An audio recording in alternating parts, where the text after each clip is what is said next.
Nous voilà de retour pour la suite de cette édition spéciale consacrée au cessez-le-feu en Iran. Avec moi en plateau, notre journaliste Océane Nicole. Bonjour Océane. Bonjour. Et notre expert en sécurité défense, Mathias Silbar, est toujours là, toujours présent. Merci à tous les deux d'être là. Avant de vous donner la parole, on va prendre la direction de Kiryat Shmona pour retrouver Shani Guidalia.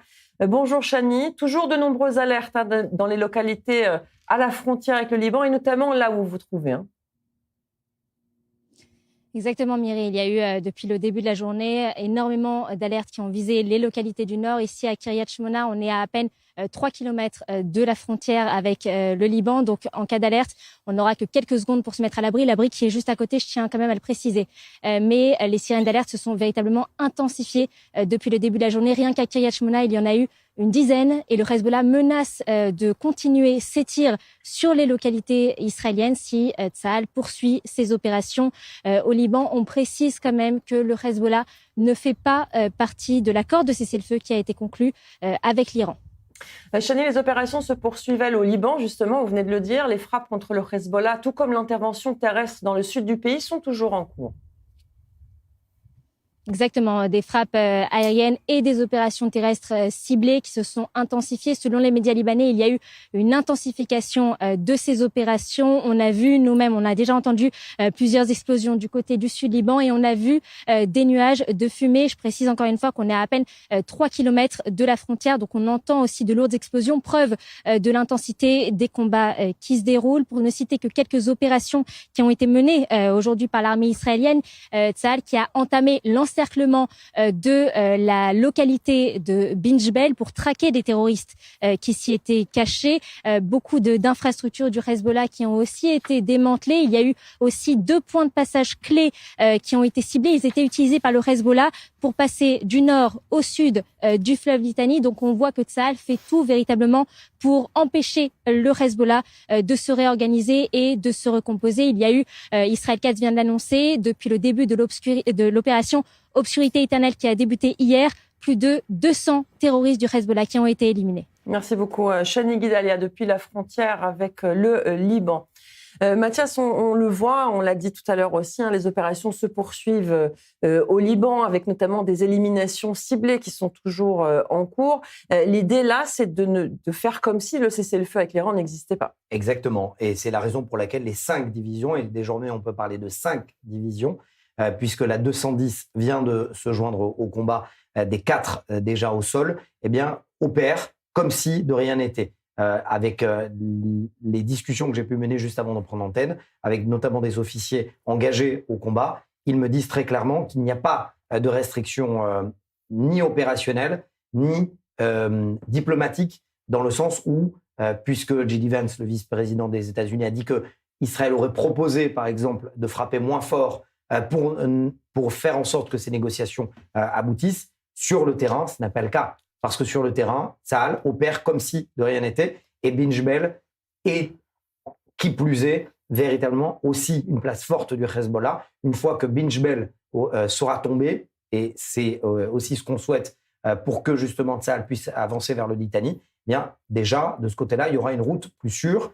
Rappelons quand même aussi qu'un haut gradé de la ville de Sidon a été éliminé et lui opéré notamment dans la planification de tirs d'obus de mortier et de roquettes en direction des positions au sol. Ça, c'est très important, Myri, parce qu'on sait qu'elles ont été véritablement pilonnées, ces positions au sol, par des obus de mortier et par des tirs de roquettes. Je voudrais parler avec vous de l'opération terrestre. À un moment, il était question, et d'ailleurs, c'est encore le cas, des réservistes sont encore appelés à monter dans le nord. Ça n'a pas été gelé, ça continue. Oui. Encore une fois, pour l'instant, il y a l'opération terrestre. On ne sait pas si elle va être élargie ou pas au-delà de ce qui est déjà fait, mais en tout cas, les réservistes n'ont pas été démobilisés. Non, jusqu'à ce que...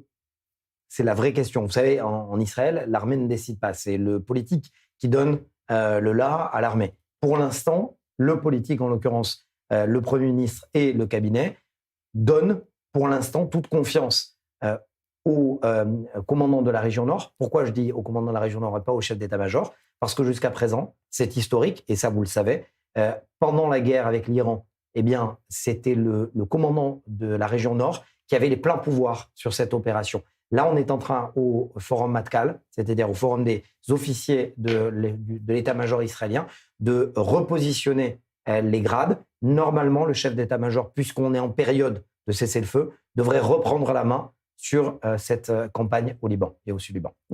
Alors justement, sans surprise, le Liban est au centre de l'attention des pays européens. La majorité appelle à un arrêt des hostilités. Pour en parler, on rejoint Anna Papiachvili, notre correspondante à Paris. Bonjour Anna.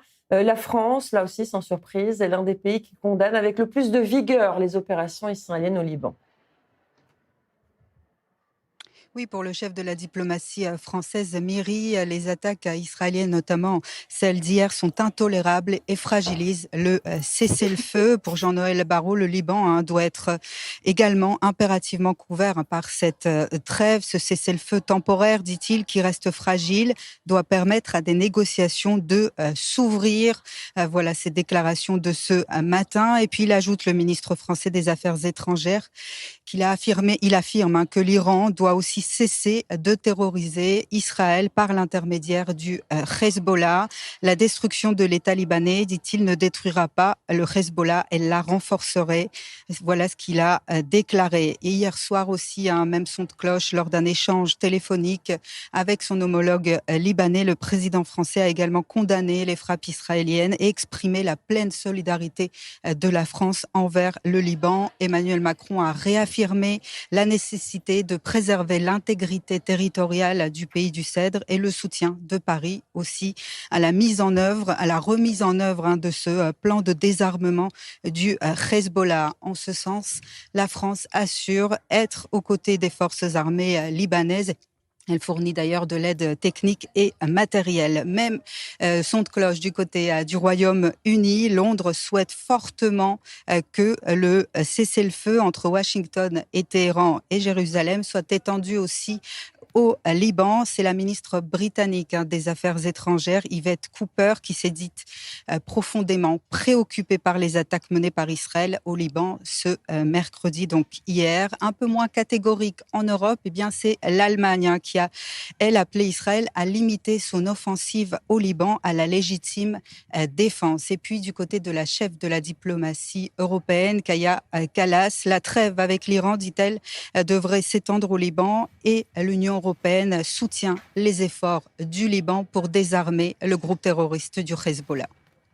Merci beaucoup Anna Papiachvili depuis Paris. Océane, Mathias, ce n'est pas une surprise que certains pays européens, je pense à l'Espagne, je pense à la France, appellent aujourd'hui à ce que le Liban soit inclus dans le cessez-le-feu. Finalement, les pays européens et certains autres pays occidentaux ne comprennent pas l'enjeu pour Israël de l'existence même du Hezbollah au Liban. Moi, ce qui me gêne, d'abord, je vais parler de la France. L'Espagne, aucune surprise. Pedro Sanchez a critiqué l'opération en Iran. Donc, a fortiori, il va le faire exactement pour le Liban. Pour la France, j'ai un problème de fond. Ce n'est pas de la forme. De fond parce que, d'abord, les services de renseignement israéliens et français savent que le Hezbollah essaye de quitter la Dahiyeh. Ils ont été mis au courant, je ne peux pas vous dire comment, mais ils ont été mis au courant que le Hezbollah est en train de bouger de la Dahiyeh et d'aller se cacher, se dissimuler dans des zones habitées, résidentielles de Beyrouth, notamment des quartiers chrétiens. Normalement, on ne voit pas comment la diplomatie française pourrait parler en ce sens, pourrait parler comme elle le fait aujourd'hui, critiquer l'opération israélienne et dire Israël s'en prend au Liban. Ce n'est pas le Liban que je sache, ce ne sont pas les infrastructures nationales qui ont été frappées hier, ce sont les centres de commandement du Hezbollah qui ont été frappés. Qui plus est, normalement, quand je parle de fond, normalement, la France doit défendre le Liban et de défendre aussi les minorités. Si des chrétiens sont pris comme boucliers humains par le Hezbollah, c'est le Hezbollah qui doit être critiqué, pas Israël. Et donc, c'est un problème de fond, concrètement, derrière cette manipulation. Est-ce qu'on n'est pas en train d'essayer de cacher son manque d'action, son manque de prise de courage de la part de l'État français qui, depuis le départ, n'arrive pas à condamner notamment le Hezbollah et surtout Nabi Berri, avec qui le président Macron est en contact régulier, qui lui-même plaide en faveur d'une puissance étrangère, en l'occurrence l'Iran, aux dépens d'une position claire du Liban qui a dit on ne veut plus des gardiens de la révolution, On ne veut plus des armes du Hezbollah, on ne veut plus non plus de l'ambassadeur d'Iran. Nabil Berri fait exactement l'inverse. Oui, effectivement. Merci Mathias. Alors évidemment, tout le monde se pose cette question 2 jours après son annonce. Le cessez-le-feu tiendra-t-il? Les négociations doivent commencer samedi au Pakistan. Donald Trump semble croire à un accord, même s'il maintient une pression maximale sur le régime iranien, notamment en laissant les forces américaines dans la région. Le président américain a d'ailleurs affirmé que toutes ces forces restent déployées au cas où, comme il dit. On en parle avec Jean-Éric Brana, spécialiste des États-Unis, maître de conférence. Bonjour. Bonjour. Avec Donald Trump, tout semble possible. Un accord, comme une reprise des hostilités avant même le début des discussions. Ce flou artistique, est-ce qu'il est volontaire? Bien sûr qu'il est volontaire. Il s'agit de ne pas être ridicule en quittant le terrain d'opération et de pouvoir le quitter la tête haute. Donc le fait de partir, c'était attendu. On sait que sur le plan intérieur, ça devenait intenable pour Donald Trump de rester sur un terrain d'opération qui commençait à ressembler à une guerre sans fin. Et donc il fallait rentrer. Il l'a dit d'ailleurs dès la semaine dernière en disant moi je resterai bien pour prendre le pétrole, mais on me dit qu'il faut rentrer à la maison et ramener tout le monde. Bon, ça c'était avant sa déclaration fracassante. Et puis aujourd'hui, il est évident que s'il retire les soldats américains alors qu'il n'y a pas encore eu de négociations, eh bien, ça ne sera pas compris. Donc, il va au moins attendre que les négociations avancent et que ce cessez-le-feu prenne corps avec quelque chose de plus solide. Alors, Jean-Éric Brana, le président américain a essuyé de nombreuses critiques, on le sait, aux États-Unis avec cette guerre en Iran. Est-ce que c'est ce qui se trouve derrière ce cessez-le-feu de 2 semaines, ou plutôt le prix du pétrole qui ne faisait qu'augmenter, peut-être un peu les deux? Non, pas un peu les deux. En réalité, les critiques ne sont que du côté démocrate et puis des non-alignés, des non-politisés qui commencent à ne pas aimer cette guerre. Mais principalement, ce qui indispose les Américains, c'est la montée des prix du pétrole. L'essence aujourd'hui est à 4,12 le gallon.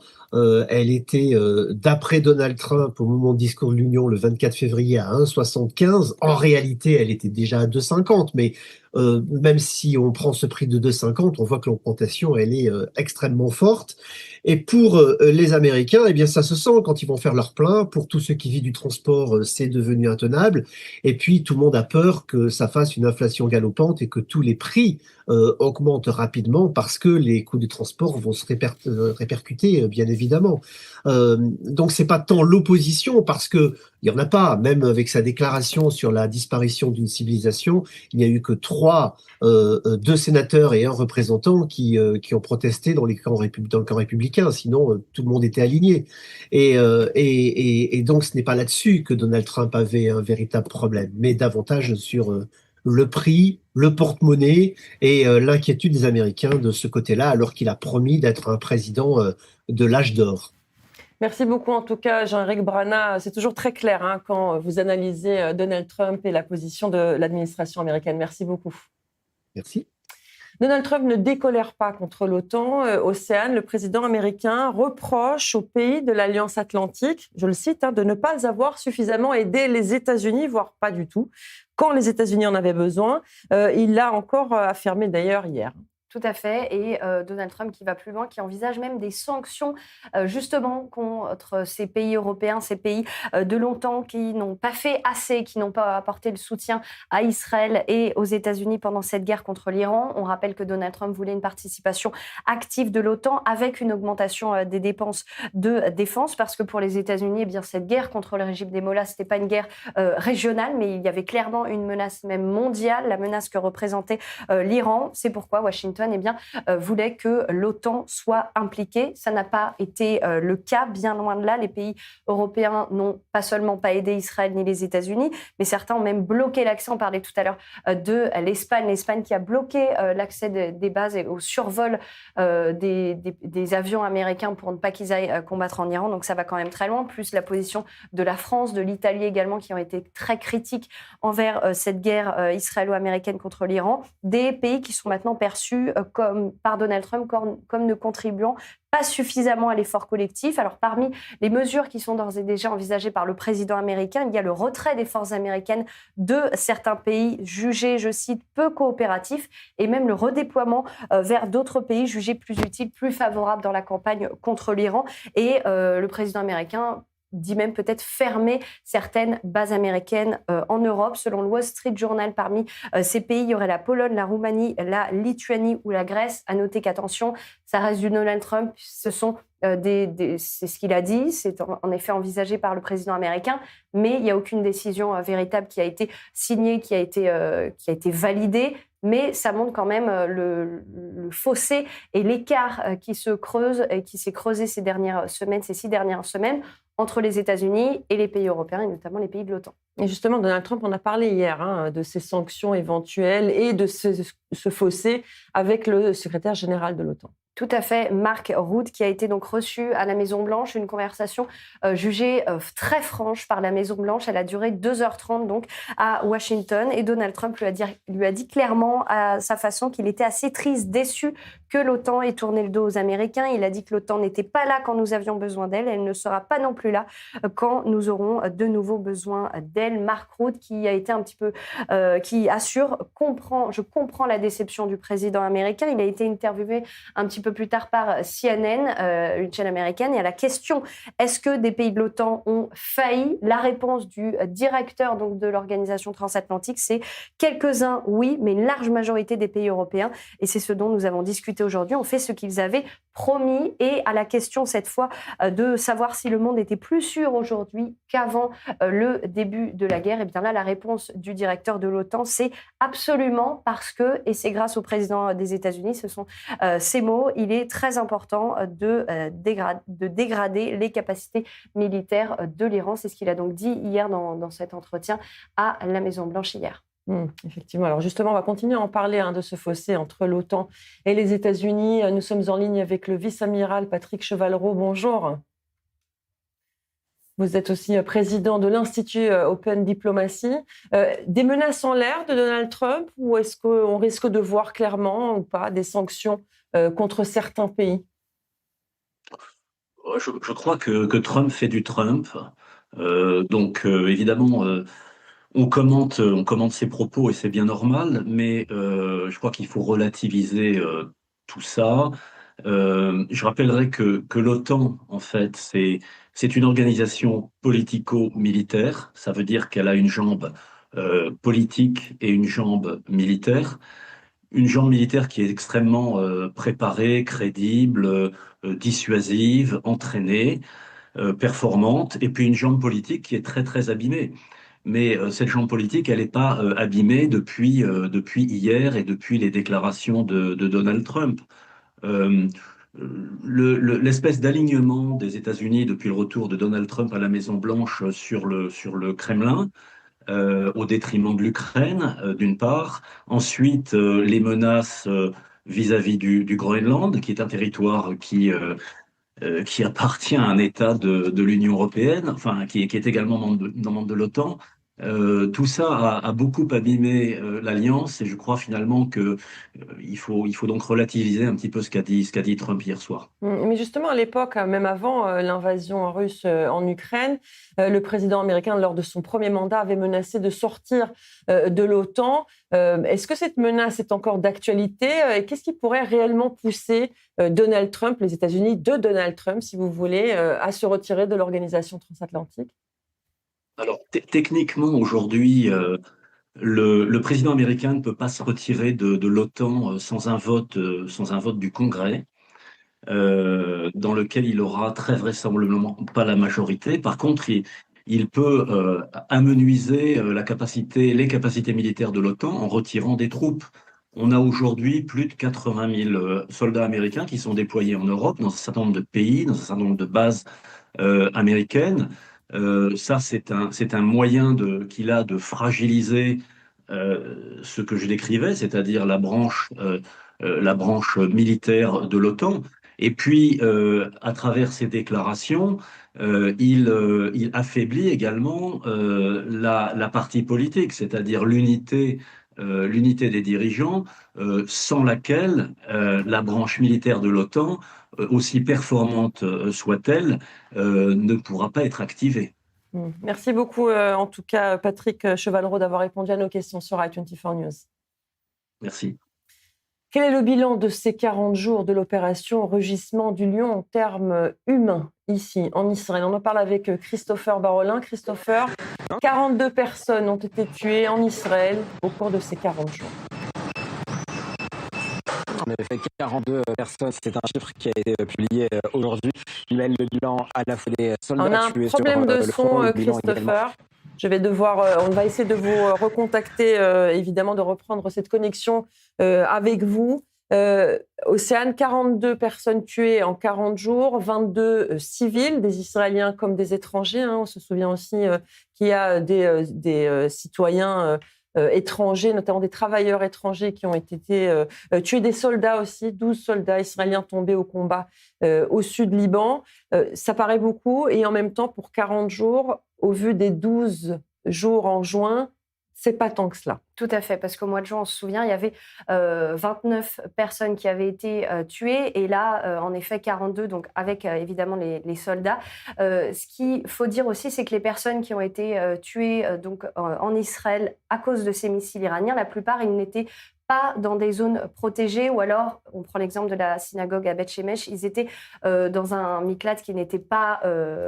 Dans un abri qui n'était pas aux normes, en tout cas, la porte était ouverte. Enfin, il y a exactement. Et là, on a eu tout à l'heure le Picouda au rêve, j'ai perdu... Défense passive. La défense passive qui a fait un sondage, qui a fait une enquête, et ils ont dit que 32% des Israéliens ne vont pas se mettre à l'abri alors qu'il y a une alerte. On en a parlé beaucoup, ça sauve des vies, on l'a vu. Il y a aussi beaucoup de problèmes des personnes âgées qui ne peuvent pas et qui n'ont pas le temps de se mettre à l'abri. Alors effectivement, on va reprendre la connexion avec Christopher. Christopher, on disait que 40 personnes ont été tuées en Israël au cours de ces 40 jours. En effet, chiffre qui inclut donc les civils et les soldats, c'est ce qu'on disait tout à l'heure. 22 personnes tuées par des impacts directs de missiles iraniens ou de roquettes du Hezbollah. Parmi elles, la première victime était par exemple Marianne, 32 ans, citoyenne philippine qui vivait à Tel Aviv. Elle était aide-soignante. Et puis vous avez parlé de ce drame de Beth Shemesh le 3 mars dernier. 9 personnes avaient été tuées dans cet abri sous une synagogue. Le 5 avril, il y a eu ce drame de Haïfa, on s'en souvient tous évidemment. Ce missile qui a touché de plein fouet un immeuble, une partie de l'immeuble s'était effondrée dans cette ville du nord d'Israël. Une famille avait été tuée, elle n'avait pas rejoint les abris pour une raison encore inconnue. Et puis les noms de 12 soldats également qui ont été tués dans ces affrontements. Vous allez voir leur visage s'afficher sur les écrans, sur l'écran. Le major Maher Khatar, les sergents Or Damari, Uri Greenberg, Aviad Elhanan, Volansky, Moshe Yitzhak Cohen-Katz, Liran Ben-Zion, Gilad Harel, Ben Cohen, Maxime Antis, le capitaine Noam Madmoni, le major général Guy Loder et le sergent Yosef Lifshitz. 12 soldats donc tués sur le front, et à cela s'ajoutent enfin 7 personnes qui ont été tuées dans des accidents en se rendant vers des abris, des accidents de voiture ou simplement des personnes âgées qui ont chuté en se rendant dans les abris. C'était le cas d'une personne âgée du côté de Tel Aviv. Elle avait 90 ans et en descendant les escaliers, elle était tombée. C'est vrai que ce sont des accidents qui se sont malheureusement produits lors des alertes. Mais voilà, le bilan, 42 personnes tuées dans ces 41 jours de guerre entre Israël, l'Iran et le Hezbollah. Merci beaucoup, Christopher. Océane, on revient. Je voudrais relever ce point des personnes âgées que vous avez évoqué, que Christopher a évoqué aussi. Des personnes âgées qui ont du mal à se rendre vers un abri, surtout s'ils n'ont pas de pièces blindées chez eux. Tout à fait. Et il y en a beaucoup, près de 40%, je crois, des Israéliens dans tout le pays n'ont pas d'abri chez eux. Ça veut dire qu'en cas d'alerte, eh bien, ils doivent descendre et rejoindre un abri public. Alors, quand on parle des missiles de l'Iran, c'est plus facile dans le sens où il y a un avertissement quelques minutes avant, normalement 10 minutes, mais ça, c'est un peu raccourci. Donc, les personnes sont quand même prévenues et ils descendent. Mais malheureusement, quand on parle des roquettes et des drones du Hezbollah, eh bien là, on le sait, ils ont très peu de temps, 30 secondes, voire moins pour les villes frontalières avec le Liban. Donc, beaucoup préfèrent en effet ne pas descendre à l'abri en se disant, bon, oui, enfin, les personnes âgées, même si elles ont 10 minutes, si c'est un sous-sol blindé, il faut descendre à pied. Il n'y a pas d'ascenseur jusqu'au sous-sol blindé. Et c'est effectivement un vrai problème sur lequel Israël va devoir se pencher. Malheureusement, c'est trop tard pour cette guerre-ci, mais en tout cas, en espérant qu'il n'y ait pas d'autres guerres. Mais si, il y en a d'autres guerres. Alors, vous restez évidemment avec nous, Mathias et Océane. On va marquer une dernière pause. On se retrouve juste après pour parler notamment de l'allègement de consignes de sécurité en Israël, sauf dans le Nord, évidemment. Ben Gurion a annoncé la reprise complète de ses activités. Ce sera juste après une courte page de publicité.